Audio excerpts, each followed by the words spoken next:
Hey, what's up? Paul here from dropshippingtitans.com. And as I mentioned in the intro, this video is going to be all about the differences between the eBay file exchange and eBay's API program. If you're using two different softwares, what the difference is between the two of them. And since I have no idea about any of this stuff, I'm bringing on the channel an expert, Jenny Spotten from Spot and Paste. So I've talked about Spot and Paste before. It's a fantastic software if you are drop shipping from eBay or Amazon because it allows you to quickly copy buyers' addresses and paste them onto your supplier's website. So Jenny was gracious enough to come on the channel today to clarify this issue for us. So Jenny, say what's up to the Titans tribe, and why don't you share something new in your life that's pretty exciting for you right now? Hi everyone, I am Jenny Swanson, and something new and exciting that has happened is I got a new truck, and not just any truck.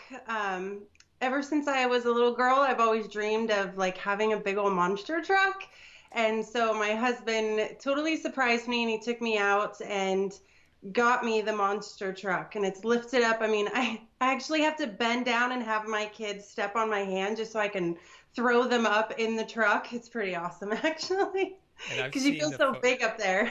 and I've seen the photos. It is pretty cool looking truck. So Yes. congratulations on that. Thanks. So I was talking before about how there's a lot of confusion right now with all the different eBay dropshipping softwares available because some are using eBay's API, some are using the file exchange. Do you kind of want to explain what the API program is, kind of for someone who doesn't know anything about programming like myself? Yes. So the easiest way that I explain an API is it's your communication. So your software, when it has an API linked to eBay, it's communicating with eBay, and then eBay is communicating back to the software.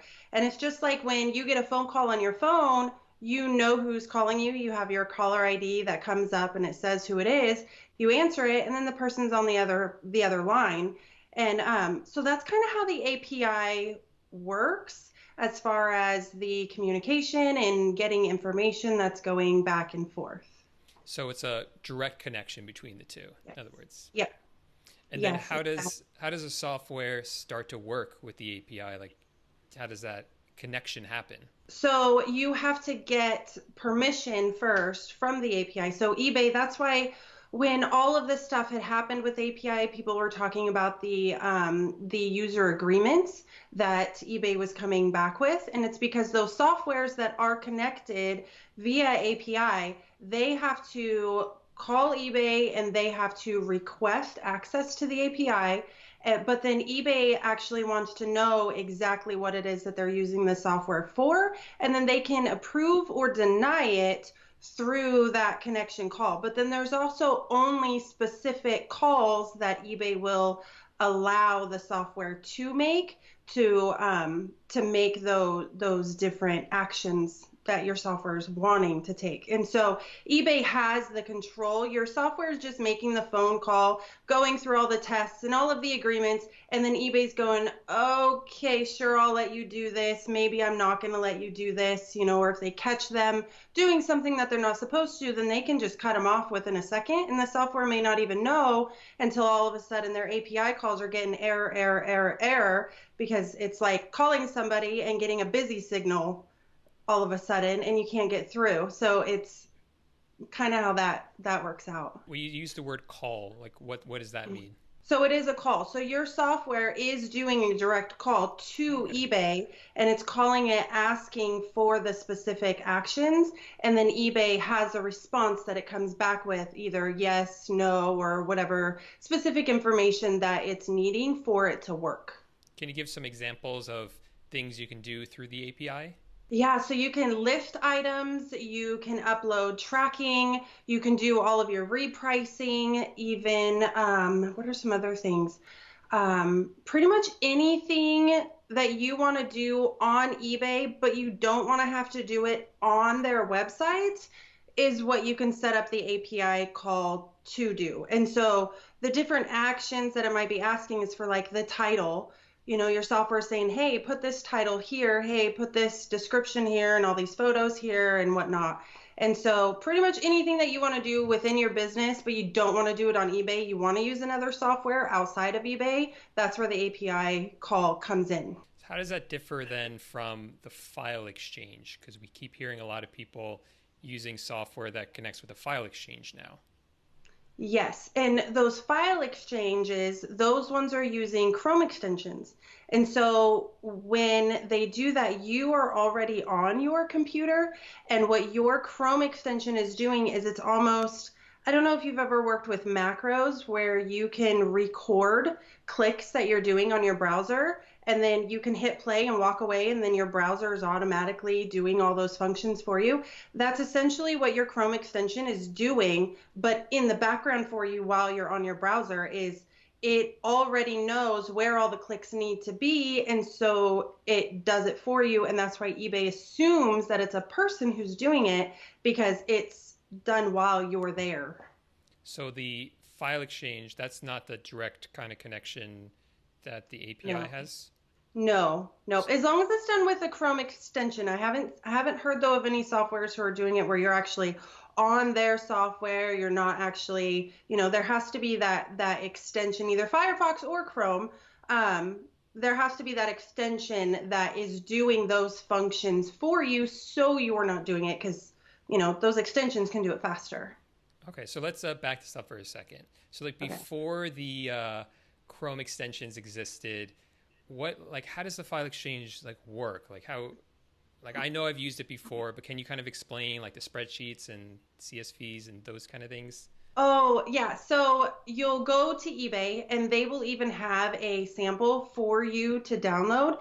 And all of the headers, it's like a specific code for them to know which column is for what information. And so, like your listing title is going to have a specific column header that you have to put in there. And so the spreadsheet, it has specific headers, and then you enter in the information, and then you just upload it back to eBay, and then eBay scans that information and puts it on there, and they know that it's the like which user it is because you're logged into your account and you're going in there, and plus you're also putting your eBay ID numbers on there. And so that's how that works. You're just pretty much giving eBay a file and saying, do what I'm telling you to do with it. And that's about it. So eBay can read the Excel file with all and it sees the header and then matches it up and then kind of scans it and knows what actions to take based on all those headings in there. Yes, yeah, based on the headings and then what's in the row, because each of your columns you have, column A, B, C, D, but then you also have row 1, 2, 3, 4, and it knows row 1 right away is a header. It's like going into your Google spreadsheets and how you can freeze line 1 and 2, but you can't freeze any others. But it's because those two are normally what are for the header, and so eBay has their code right now that's stating, this row is where all the headers are. Look for those, but then they know the row number has to be the same all the way across to grab all of what the columns are and for the information and to put it all into your listings and your items and whatnot. So if this was my first time hearing about this, I think I would say, oh no, there's no way I'm working with spreadsheets. I hate spreadsheets. But that's not the case anymore, right? These other softwares, you don't even have to look at the spreadsheets, right? With the Chrome extensions. Well, I haven't personally used them, so I don't know if they're creating it for you, then yeah, then you're not having to look at the spreadsheet because your software already knows the template that your spreadsheet needs to be in, which is absolutely great though, because those spreadsheets honestly can get very confusing on the information, and then you upload it and then you got all these errors coming back because you missed one certain thing, and which I've had that happen. It was very annoying. But and so your software already knows this is the format that the spreadsheet needs to be in, and then since it knows all of your listings, then it can grab it and put all of the information into the spreadsheet correctly, and then through the Chrome extension, enter it into eBay, and all eBay knows is that it's coming from you on your account. That's all. That's all they see. Yeah, I definitely agree with you on that. How frustrating those files can be, Yes. and these these software, it's getting really cool because you tell the software, hey, I want to list this item, or this item should be repriced, and it just does it for you. It sends it to the Chrome extension, that sends it to the file exchange, and you don't even see it happen, which is, you never have to look at those files, which is pretty cool. But let's talk a little bit now about the benefits of each of them, because there are benefits to both of them. Do you want to talk a little bit about that? Yes, so I will say I am more of a fan of the direct API connection. However, you just shouldn't be using it with dropshipping because they frown upon it, and because you're going through that agreement, and eBay knows exactly what these softwares are doing that are connected to API, like they know. But honestly, the API connection is the easiest because it's just your direct communication and it's doing what it's supposed to be doing. Whereas the other way, there is room for more errors. Like the spreadsheet, whenever you're uploading it to eBay maxes out the amount of rows you're allowed to have in your spreadsheets, and you have to call them and get an increase. So if you ever have thousands and thousands of listings and then you're trying to do it all at once, but your software is coming back and going, oh, there's errors or it didn't all upload, it's probably because eBay says you have too many, you need to start all over. And so then you're having to start all over, but then you're having to call eBay and do all that. But the benefit to that is if you are willing to go more like a smaller and a slower scale of uploading your information, which is still faster than you doing it manually. But if you're okay with that, then you can bypass eBay knowing that you're a drop shipper, which is what we're looking for. That's what we want to have to do. So there's those pros and cons of either you can get flagged by eBay because they know that you're a drop shipper, or just go a little bit slower in how you're working. Yeah, and I will say, just as a little plug here, I'll have a link up here to a video that you can check out where I explain how to increase your limit if you're interested in checking that out. But that's a really good comparison between the two. So if I understand this correctly, with the API software, when it's connected, eBay is able to tell what software it is. And with the file exchange, it looks like it's just coming from your computer. Is that right? Yes, that is correct. And I'll just throw this in here as well. Another benefit to the API is that it's running 24/7. But with the file exchange one, you do have to have a window open, the Chrome extension installed, and logged into eBay as well, just to make sure that it continues to work there. Yes, I do know I've been hearing, I haven't looked into it, but I have been hearing that there's something called the cloud where it can save all of your information with your extension. So it's doing all of those things, but in the background, and then you don't have to have your computer on. I just haven't personally looked into it yet, but I'm planning to. But that is something that a few of the newer softwares are starting to kind of tap into and use. And then that way the user isn't having to be available when it's trying to work. Yeah, it's pretty cool. They're coming out with all these kind of workarounds, innovative things. And I got to say, I've been using one myself, the one that uses the file exchange, the Chrome extension, and it's catching up to the API version where it's just as seamless as that version. Yes. Yep, absolutely. So your software, Spot and Paste, is a little bit different than kind of what we've been talking about in terms of the different softwares. But where do you fall in here? Are you using API, using file exchange, or is this something completely different? Well, we're not using file exchange because your file exchange is dealing more with just your listings, whereas Spot and Paste is more for placing the order with your supplier. You just pull up eBay or Amazon and you have all your listings, and then it can grab the customer's address. But that's more of just hitting copy, because it's the Chrome extension and it's going through, it can just pull from the HTML of your sales record page, and it knows all the information, and then we've coded it in a way to be able to parse it into the extension and know where it needs to be pasted. And so it's just copying it faster than when you have to do it manually, but there's no API connection that's doing that for you. So no, we're not connected API.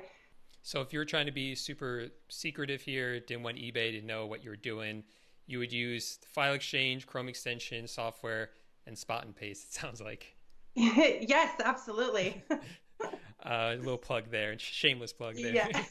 um, so if you guys do, but seriously, if you guys are interested in Spot and Paste, I'll have them linked up down below. I've talked about them for years because I absolutely love your software and what it does. Well, thank And you. I'll also put another video down there where I've done a review of it as well. But Mhm. I don't think I have any more questions about the file exchange and API.